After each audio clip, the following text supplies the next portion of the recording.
Hi there, I'm the Criticat, and in this video we apply Blake Snyder's beat sheet from Save the Cat to the eerie 1968 mystery Rosemary's Baby, written and directed by Roman Polanski. As Blake Snyder would say, let's beat it out.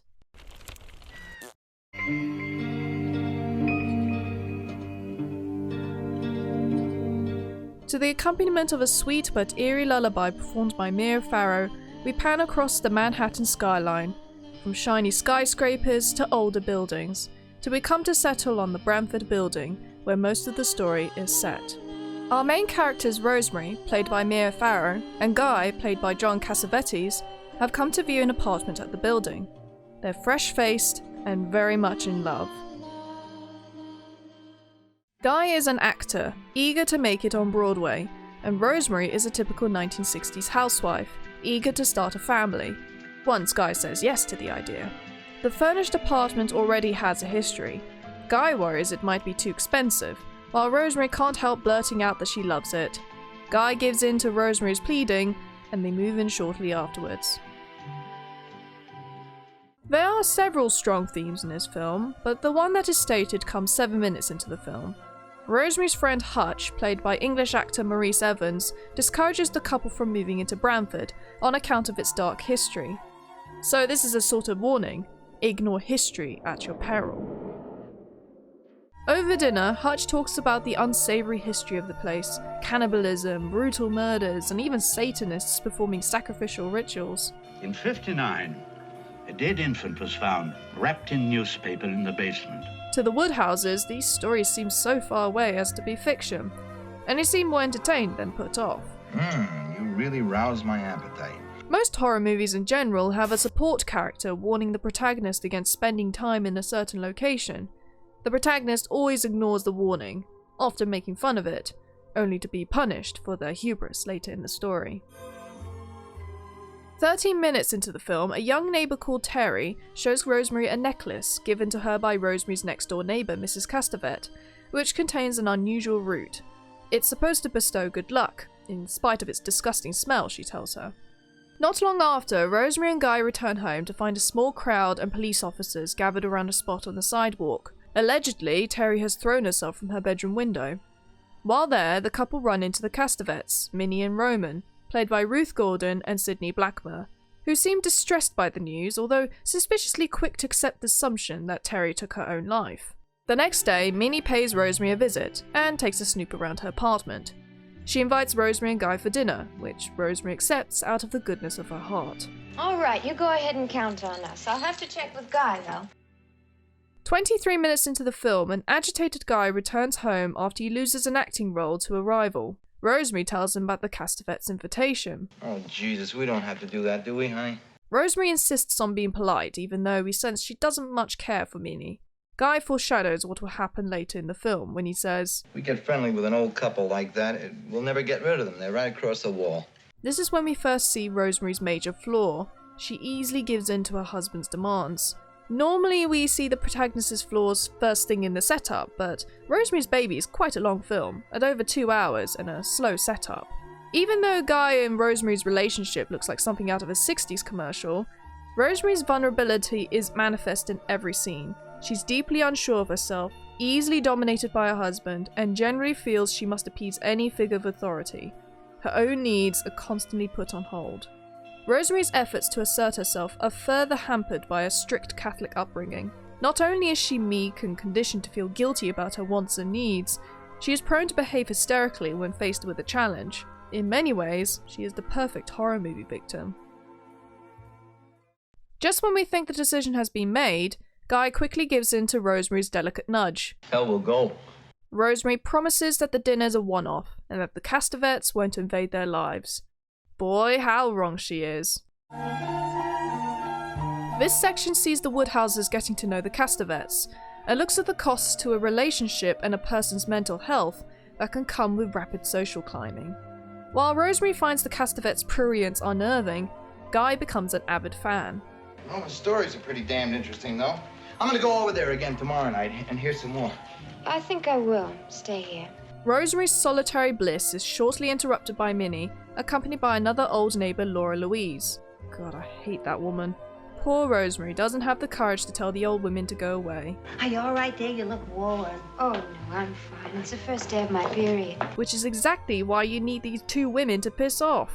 Minnie's real reason for stopping by is to give Rosemary the necklace that Terry wore. Rosemary really doesn't want it, but the two women insist she take it. Guy gets a surprise call from his agent. His acting rival has suddenly gone blind. The role has now been passed to him. That's a hell of a way to get it.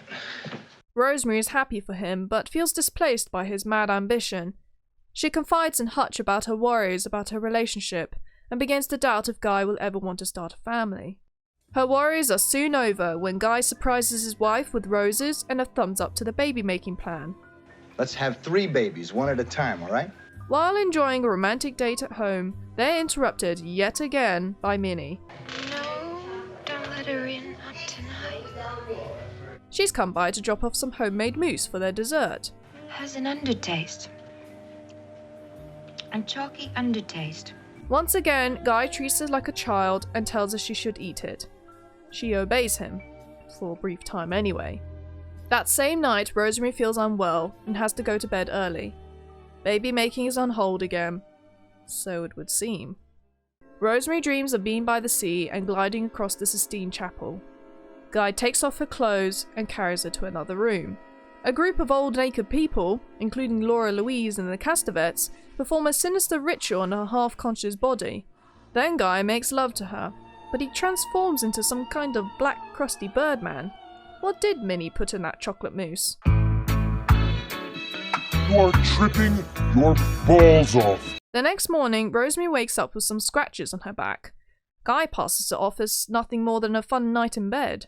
And it was kind of fun in a necrophile sort of way. Ew. Rosemary can't work out what was dream and what was real.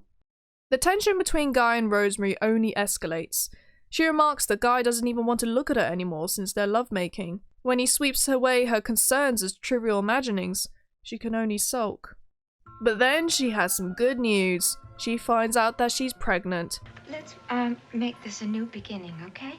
A new openness in talking to each other, because we haven't been open. Guy seems happy too. Maybe things can get better? While the A story focuses on Rosemary's journey, the B story is about Guy and his involvement with the Castevets, money and power.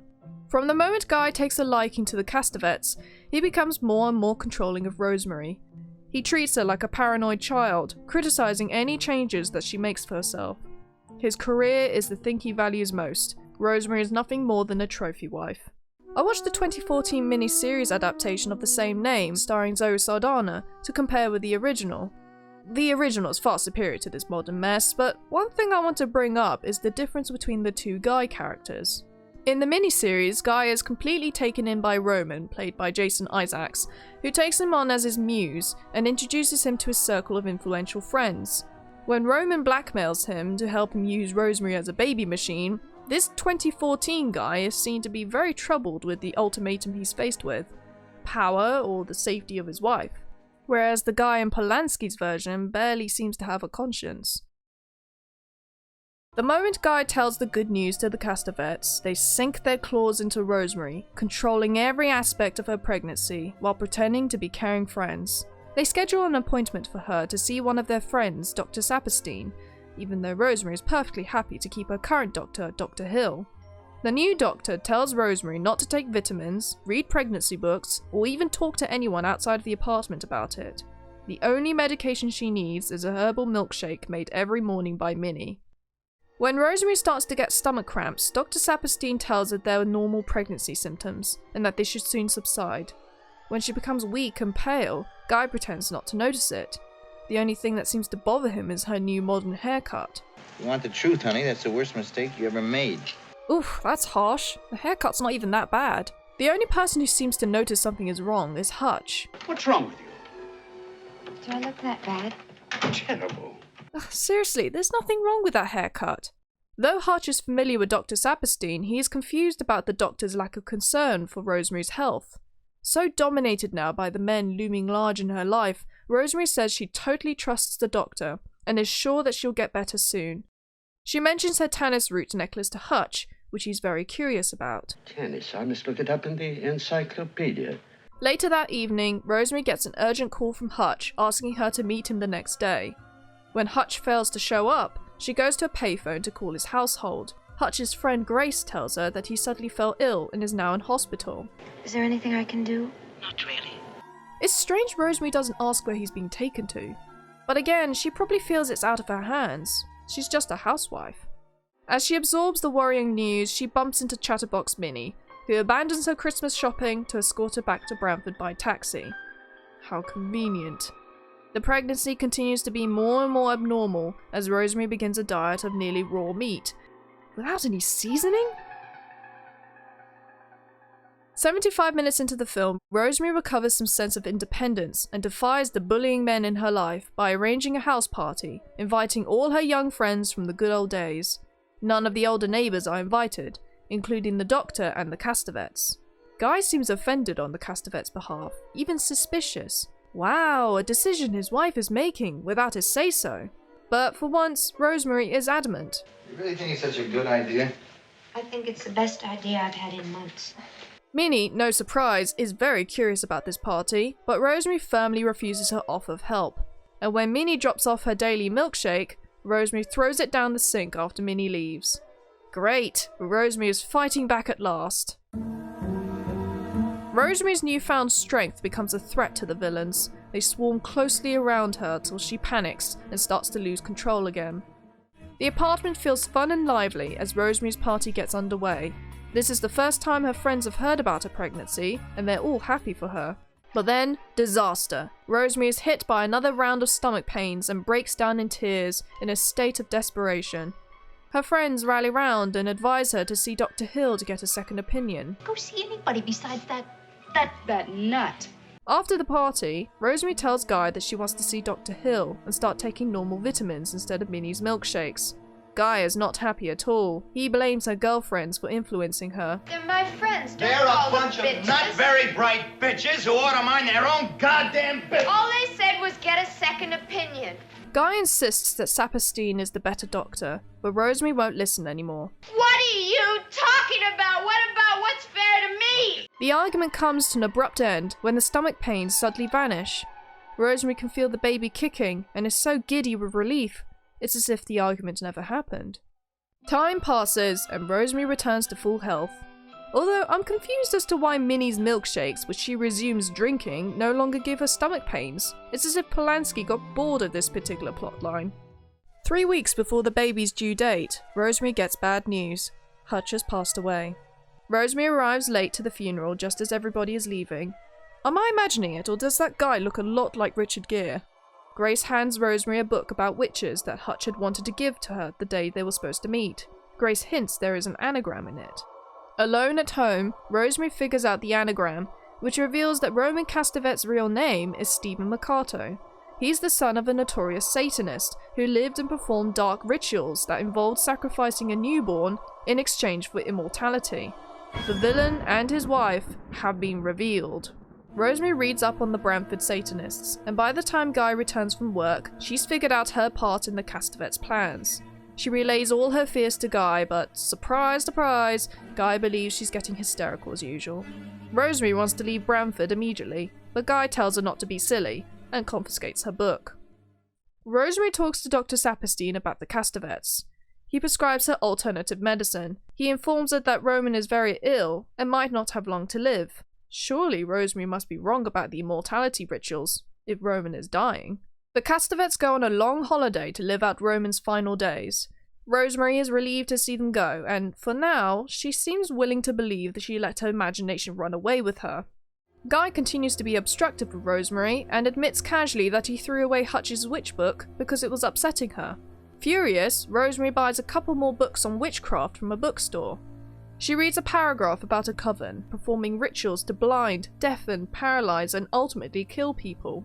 First, the actor goes blind, then Hutch falls ill and dies. The ritual can only be performed by using an item belonging to the victim. In Hutch's case, this could be the glove he lost, and the actor his tie that Guy had swapped with. Convinced that her husband is in cahoots with the witches, Rosemary packs some bags and money and goes to Dr. Saperstein's clinic. Sort of a dumb move, but anyway. While waiting for her appointment, the receptionist remarks on Rosemary's scent, now that she's wearing perfume instead of that horrible Tannis root necklace, which, by the way, is what Saperstein smells of. Rosemary makes her excuses and leaves. She calls Dr. Hill from a payphone, begging him to deliver her baby and keep her safe from the witches. The doctor reluctantly agrees to see her. Rosemary tells Hill her story about her husband and the witches. Hill listens patiently and offers her a room at his clinic where she can rest. Rosemary feels safe at last. Everything's gonna be okay now, Andy or Jenny. She drifts off into a blissful sleep. In her dreams, she sees herself holding her healthy baby boy, with all her friends gathered around, looking happy for her. She's woken by Dr. Hill. Into the room step Dr. Saperstein and Guy. Hill, yet another man, has betrayed her. Traitor! Saperstein coldly warns her to cooperate with them if she doesn't want to be sent away to a mental hospital. Rosemary has no choice but to obey, and is escorted back to Bramford like a prisoner. Nearly at the apartment, Rosemary creates a distraction and escapes. Getting into her apartment, she bolts the door and runs for the phone. She calls one of her friends, but the friend isn't home. Members of the coven, including Guy and the doctor, sneak into the apartment somehow. Rosemary is trapped, and to make matters worse, she's now suffering contractions. Rosemary is completely helpless as the doctor injects her with a sedative. Oh, Andy or Jenny. I'm sorry, my little darling. Forgive me.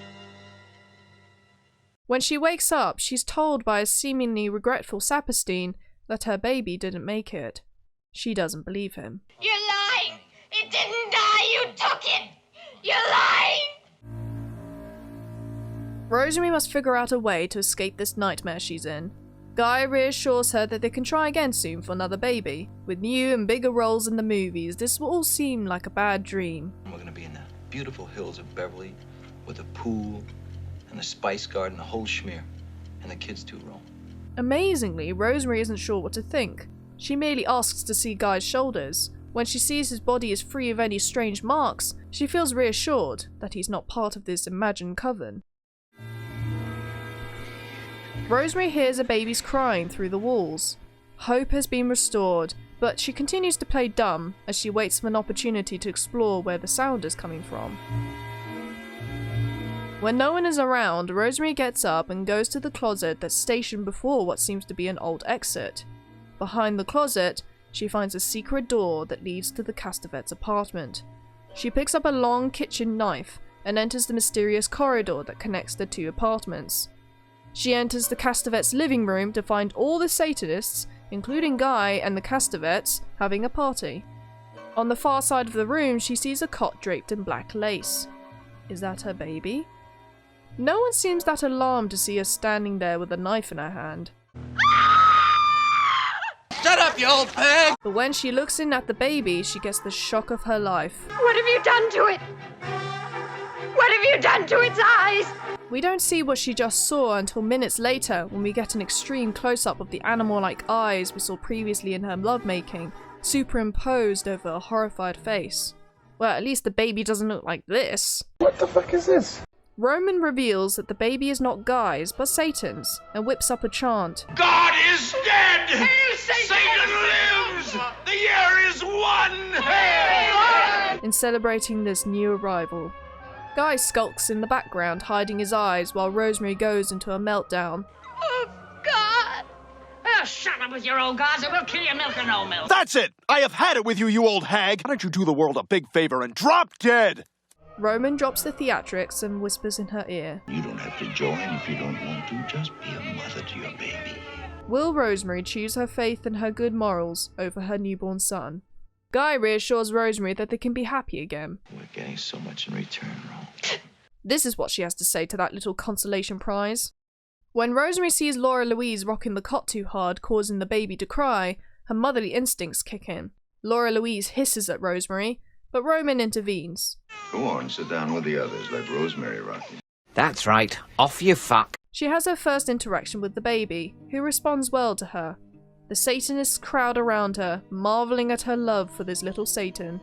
It's like the dream Rosemary had. but in hell. We zoom out of the Branford building and drift across the rooftops, as if to warn us that even the grandest parts of Manhattan can contain all kinds of seedy deals for the sake of social advancement.